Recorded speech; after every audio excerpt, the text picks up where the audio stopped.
नमस्कार दोस्तों, जामताड़ा न्यूज में आपका फिर से स्वागत है। राहुल गांधी एवं सोनिया गांधी को ईडी द्वारा बार बार अपने दफ्तर में बुलाकर उन्हें बेवजह परेशान करने के विरोध में जामताड़ा के कांग्रेसियों ने जामताड़ा अनुमंडल कार्यालय के समक्ष एक दिवसीय धरना प्रदर्शन कर केंद्र सरकार की नीतियों का उनकी आलोचना की, विरोध में प्रदर्शन किया। इसी के आलोक में पार्टी के जिला प्रभारी के.एन. त्रिपाठी, स्थानीय विधायक डॉक्टर इरफान अंसारी, एआईसीसी के सदस्य हरि मोहन मिश्रा जी एवं जिला अध्यक्षा मुक्ता मंडल जी सभी ने केंद्र सरकार के इस रवैये के विरोध में कड़ी प्रतिक्रिया व्यक्त करते हुए क्या कहा, देखिए मेरे चैनल को, और अच्छा लगे तो लाइक और सब्सक्राइब और शेयर भी जरूर कीजिएगा। धन्यवाद। आप इरफान अंसारी की जुबान यहाँ की जनता की जुबान है, इसलिए कोई भी लगाओ जो दूसरी बात है। अब तमाम लोगों से हम कहना चाहते हैं कि धर्म को अलग रखिए, जात पात को अलग कांग्रेस पार्टी जिंदाबाद, कांग्रेस पार्टी जिंदाबाद। राहुल गांधी जी आप संघर्ष करो, नरेंद्र मोदी होश में आओ। सरकार है, आपका इरफान अंसारी है। मैं अपने जामताड़ा वासियों में किसी को भी भूख से मरने नहीं दूंगा, ये मैं आपको बता दे जा रहा हूँ। अगर आप लोग जानकार होंगे तो पता कर लीजिएगा, कंस ने दूध दही और मक्खन में टैक्स लगवाया था, उसका बहुत बुरा हाल हुआ था। और आज देश के प्रधानमंत्री भी दूध दही और मक्खन में टैक्स लगवा दीजिए, इसका भी बहुत बुरा हासिल होगा। उस बात का प्रतिरोध कांग्रेस के कार्यकर्ता कर रहे हैं जिसमें इन्फोर्समेंट डायरेक्टरेट कल कांग्रेस की अध्यक्षा सांसद श्रीमती सोनिया गांधी जी को ईडी अपने कार्यालय में बुलाई। ईडी भारत के किसी भी व्यक्ति को अपने कार्यालय बुला सकती है, उसमें कोई आपत्ति नहीं। लेकिन ईडी जिस तरह से अभी पिछले 3-4 महीनों में जिस तरह से कार्य कर रही है, उस कार्य करने के तरीकों से हम लोगों को भारी आती है। पहले ईडी ने राहुल गांधी जी को बुला करके एक दिन में 18 घंटे पूछताछ किया, फिर बुलाया दूसरे दिन, फिर बुलाया तीसरे दिन। मामला इतना संगीन तो नहीं है। आपने हेराल्ड को हमने पैसा दिया है, नेशनल हेराल्ड अखबार को, ये सब लोग जानते हैं।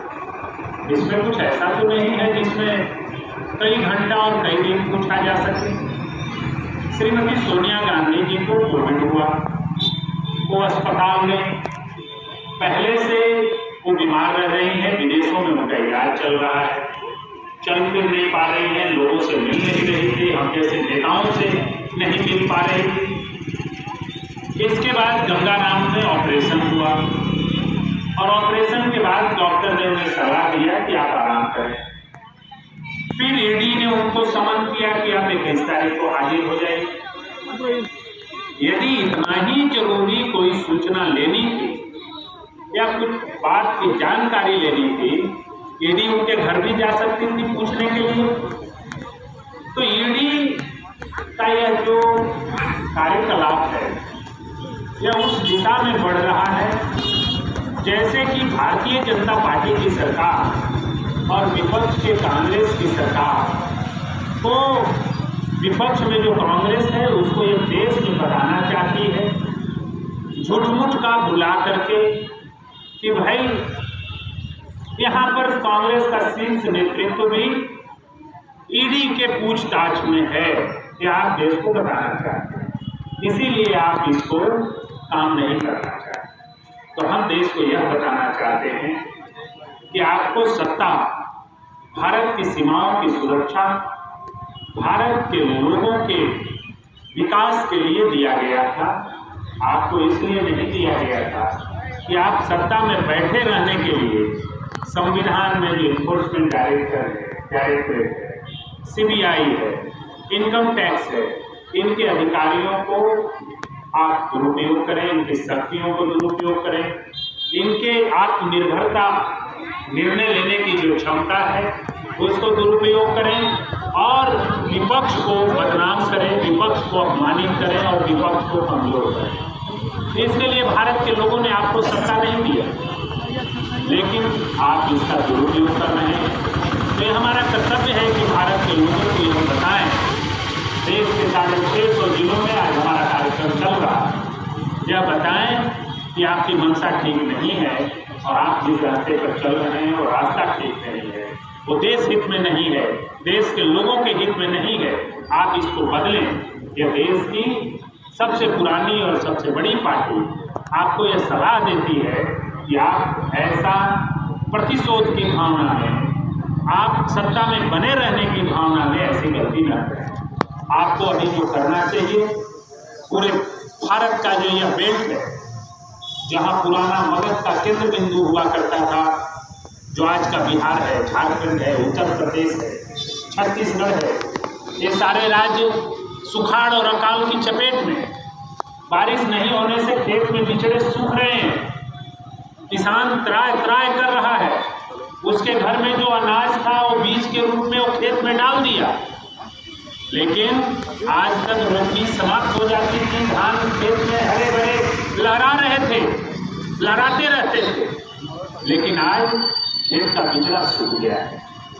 आप इसको आपदा प्रबंधन से पूरे, हमें लगता है कि सैकड़ों जिले इसकी चपेट में। आपको चाहिए कि त्वरित गति से आप वहाँ कार्य करें, त्वरित गति से आप बोर कराएं, मोटर लगवाएं, बिजली के ट्रांसफार्मर लगवाएं, डीजल पंप सेट किसानों को बांटें। आप तुरंत उसमें डीजल मुहैया कराएं, मजदूरों के लिए राहत कार्य चलाएं, जगह जगह शिविर लगवाएं। आप इसको नहीं करके आप प्रजातंत्र को मखौल उड़ा रहे हैं। पहले राजतंत्र में जब राजा भी हुआ करते थे और ऐसी अकाल सुखाड़ की नौबत आती थी तो अपना कोष खोल देते थे, अनाज का गोदाम खोल देते थे, बड़े बड़े शहंशाह, बड़े बड़े यहाँ के राजा आए, खोल करके मजदूरों में, लोगों में बंटवाने लगते थे, पूरी की पूरी सेना को लगा देते थे, कुआं काटो, पानी पिलाओ, पानी की व्यवस्था करो, राट लगाओ, ऐसी व्यवस्थाएं होती। राजतंत्र में राजाएं जिनके पास जनता का मैंडेट नहीं होता था, अपने तलवार के बदौलत शासन करते थे, वो भी जनता के हित के कार्य करते थे।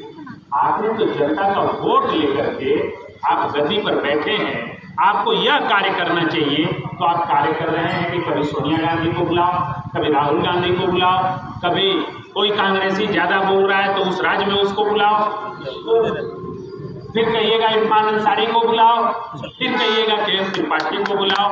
तो यह अच्छी बात नहीं है। आप इस कार्य को छोड़ें। हम लोग आपको सलाह दे रहे हैं कि आपको जिस काम के लिए सत्ता मिली है, सत्ता कभी किसी की अस्थायी नहीं है। कोई भी व्यक्ति भारत में सोचता है कि अस्थायी मेरी सत्ता है, कोई विधायक सोचे, कोई सांसद सोचे, कोई मुख्यमंत्री सोचे, कोई प्रधानमंत्री सोचे, तो वह गफलत में है। सत्ता कभी किसी की अस्थायी नहीं है, न था, न है, न कल रहेगा, या कोई न सोचे। सत्ता बदलता है, सत्ताएं बदलती रहती है। सत्ता इसलिए बदलती रहती है क्योंकि जनता की अपेक्षाओं पर खरी नहीं उतरती, तो जनता उन्हें बदल देती है। तो आपकी भी सत्ता बदल दी जाएगी यदि आप जनता जिस कार्य के लिए आपको बैठाई है। आज लद्दाख में चीन वहाँ पर हमारी सीमाओं के सामने कई गांव बसा दिया, उसने पुल बना दिया हमारी जमीन पर, हमारी जमीन को कब्जा करके बैठा हुआ है। इस पर तो एक क्यों नहीं कोई बोल रहा है, न पार्लियामेंट में डिबेट हो रहा है, न इस पर बात हो रही है। हमें आपको सत्ता इसलिए दी गई है कि चीन को उसकी औकात बताएं, वो अपनी सीमा में रहे, अपने क्षेत्र में रहे, भारत की जमीन पर आंख उठा करके देखने की हिम्मत न करे। आपको सत्ता इसलिए दी गई है, यदि यह कार्य नहीं करके आप श्रीमती सोनिया गांधी को आप ईडी में बुला करके कार्यालय में पूछ हैं, तो यह आपकी गलतफहमी है। देश की जनता देख रही है और इसका परिणाम आपको वोट के माध्यम से मिलेगा। मेरी बताने के लिए जामताड़ा में कितनी दूर से चल के 500 किलोमीटर आएंगे और हमारे जितने भी कांग्रेस के साथी, आदरणीय जिलाध्यक्ष, माननीय विधायक जी, उपस्थित तमाम पदाधिकारीगण, सब लोगों को, आप लोगों को धन्यवाद देते हैं कि आप लोगों ने इस प्रोटेस्ट का झंडा उठाया है। यह झंडा आगे चलता रहे, तब तक चलता रहे जब तक यह गरीबी बहुत। अगर सोनिया गांधी को ईडी से पूछताछ करते हैं तो आप लोग वहाँ कैमरा लगाइए, भाई जनता को दिखाइए, हमारे देश का जनता को क्यों नहीं दिखा रहे हैं? अरे ईडी वाले साहब, कल आप अपनी पत्नी से और घर में आकर महिला लोग से आंख मिला नहीं पाइएगा, देश की जनता से आंख नहीं मिला दिया। कल 2024 में सरकार बदल रही है तो आप हमसे आंख नहीं मिला पाइएगा। एक पार्टी को खुश करने के लिए ऐसी दोगला नीति मत कीजिए मोदी जी। आप आज सत्ता में है, कल हम सत्ता में रहेंगे तो क्या आपको इसी तरह परेशान करेंगे? ये आपकी नीति हो सकती है, ये बीजेपी की नीति हो सकती है। आज बोल रहे हैं घर घर झंडा फहराओ, संघ में ऑफिस में कितने दिन आप लोग झंडा नहीं फहराया था? आप बोलिए, हम तो झंडा फहराते आ रहे हैं, हम तो कुर्बानी देते आ रहे हैं। आप उस सोनिया गांधी को बोल रहे हैं जिसका पति देश के लिए कुर्बान हो गया, उसके सामने उसको चिथड़े को उठाना समझना पड़ा राजीव गांधी जी का, सोनिया गांधी का उसके गोदी में सर रखकर चल गई, और आप उस परिवार को बोल रहे हैं। और आपका क्या करतूत है नरेंद्र मोदी जी? आप अपना गोधरा कांड याद कीजिए, आप अपना छवि याद कीजिए, आप अपने बीजेपी वाले को भी याद कीजिए, आज महंगाई को याद कीजिए, आज अग्निवीर चला रहे हैं, क्या कर रहे हैं अग्निवीर में? ये बच्चे लोग को 4 साल का दीजिएगा, ट्रेनिंग दीजिएगा, और ट्रेनिंग देकर 10 लाख खर्चा होगा, और 4 साल में निकाल दीजिएगा और अडानी अंबानी का गार्ड बना दीजिएगा। इसी के लिए आप सब कर रहे हैं। आप देश को देखिए, देश घाटल में जा रहा है। आप 24 में नहीं रहिएगा, आने वाला 24 में हमारा प्रधानमंत्री कांग्रेस के राहुल गांधी जी रहेंगे। ये खुलेआम कह रहे हैं मोदी जी, आप समझ जाइए। अभी त्रिपाठी साहब ने और हमारे मंत्री विधायक जी ने कहा कि ये ईडी और ये सीबीआई का धमकी छोड़ दीजिए। कल आप भी दूर जाइएगा, सत्ता से दूर रहिएगा, तो क्या मैं आपके पीछे भी ईडी और सीबीआई दौड़ा दूं? क्या ईडी और सीबीआई वही कुत्ता है जो पागल के पीछे दौड़ता है? वही दौड़ाता है।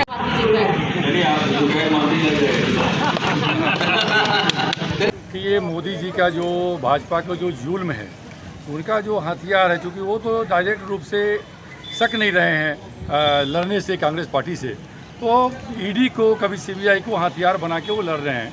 और हमारे जो पिछले दिनों हमारे जो राष्ट्रीय नेता हैं राहुल गांधी जी, उनके साथ दुर्व्यवहार किया गया, उनके छवि को धूमिल किया गया। अब हमारे जो सोनिया गांधी जी हैं, हमारे जो राष्ट्रीय नेता हैं, वो कांग्रेस के सर्वोपरि हैं और त्याग की मूर्त है, आज उनका छवि को धूमिल किया जा रहा है बार बार। तो ये इसके खिलाफ कांग्रेस पार्टी रोड पर आ गई है। एक एक कार्यकर्ता, एक एक नेता पूरे देश में रोड पर है। आगे भी ये लड़ाई हम लोगों की जारी रहेगी। और ये जो जुल्म है, जो जनता के साथ जुल्म है, कांग्रेस पार्टी के साथ जुल्म है, जनता की आवाज़ जो कांग्रेस पार्टी लाती है, तो कांग्रेस पार्टी के नेता को, सर्वोच्च नेता को दबाया जाता है, आवाज़ को दबाया जाता है। तो ये पूरी तरह से जुल्म है। ये प्रजातंत्र का, लोकतंत्र का एक तरह से दुर्व्यवहार हो रहा है, लोकतंत्र को ख़त्म किया जा रहा है। इसके लोकतंत्र को बचाने के लिए और देश की जनता की आवाज़ को बचाने के लिए कांग्रेस पार्टी रोड पर आ गई है और धरना प्रदर्शन ये जारी रहेगा इस जुल्म के खिलाफ, भाजपा के जुल्म के खिलाफ। उर्दू क्या है? उर्दू तो गंगा जमुना तहजीब है, एक पहचान है। उर्दू के बिना हिंदी अधूरा है और हिंदी के बिना उर्दू अधूरा है। ये उर्दू है। लेकिन ये भाजपा के लोग नहीं चाहते हैं कि अक्षर के बच्चा को हम लोग शिक्षा दें, हमारा अक्षर के बच्चा पढ़े। आज देखिए सारे विद्यालय बंद हो गया है। माँ बाप ये कह रहा है, जो कई गार्जियन हमारे पास आए हैं, उन लोगों का कहना है कि हम लोग अपने बच्चों को नहीं देने तालीम, हमारे बच्चे नहीं पढ़ेंगे, स्कूल नहीं जाएंगे। जो स्कूल है सरकार को बोल दीजिए भाजपा के कहने तो स्कूल चलाए, भाजपा के ऑफिस में शिफ्ट कर दो स्कूल। जो टीचर है तो भाजपा कार्य यूनिवर्सिटी को भेज दीजिए। अब हमारे बच्चे अनपढ़ हैं लेकिन हम लोग अपने बच्चों को स्कूल नहीं भेजेंगे। इतना जलील स्तर कर रहा है प्रशासन लोग, इतना जलील पहले कभी नहीं हुआ। भाजपा 18 साल आज तक उर्दू स्कूल बंद नहीं हुआ, लेकिन जब आज हमारी हेमंत सोरेन की सरकार बनी है तो ये लोग जानबूझकर उर्दू स्कूल भाजपा के दबाव में बंद कर रहा है, जिससे काफी आक्रोश है।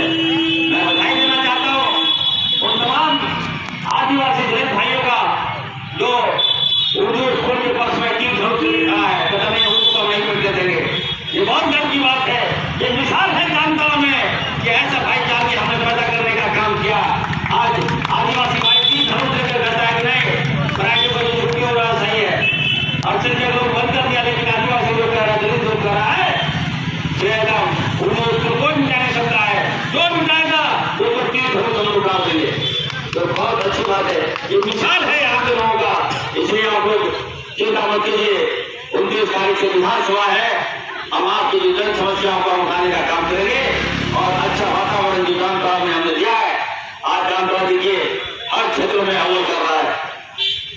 विकास की गति मैंने कहा दिया, जहां जाइए आपको जामताड़ा के जो भाजपा के लोग हैं उनसे मैं कहूंगा थोड़ा दूसरी जहाँ भाजपा का विधायक है उस राज्य में जरा उस विधानसभा में जाके देखो और इरफान अंसारी की विधानसभा में आके देखो, तब तुमको पता चलेगा कि विकास कहाँ हुआ है और विकास कहाँ हो रहा है।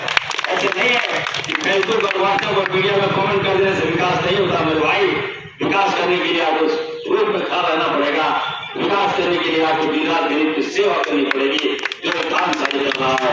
आप सबको विश्वास दिलाता हूँ, मैंने जामताड़ा को ऊंचाई पर ले जाने का काम किया, जामताड़ा के हर सुख दुख में अपना जीवन मैंने दे दिया है और मैं कहूँगा इसी का परिणाम है कि मैंने आज तक जात पात मैंने नहीं सीखा, धर्म क्या होता मैं नहीं आता हूँ, बस मेरे दिल और दिमाग में एक ही बात चलता है कि जिसका भी खून निकालो सभी का खून लाल मिलेगा, लेकिन भाजपा का खून निकालोगे तो उसका खून काला मिलेगा। साथियों ये भी हम आपको डर लगता है भाजपा का खून निकाल लोग छोड़ दिया और जुड़े जाते हैं तो पूछता है कि कौन है भाई, कौन पार्टी से हो तुम लोग, तुम्हें कांग्रेस से है, तुम्हें लोग खून कांग्रेस खून ले लेगा, लेकिन अगर बोले भाजपा से है तो मरीज भी खून नहीं लेना पसंद करेगा, क्योंकि इससे खून काला हो चुका है। अब भाजपा जो है अपनी अस्तित्व खत्म कर चुकी है, जनता से भाजपा काफी दूर हो चुकी है। इसलिए मैं कहूँगा साथियों आप लोग एक होकर एकदम ये सभी भाई सभी खाली एक खाली तो मेरे साथ जो उसके बाद हमारे महोदय की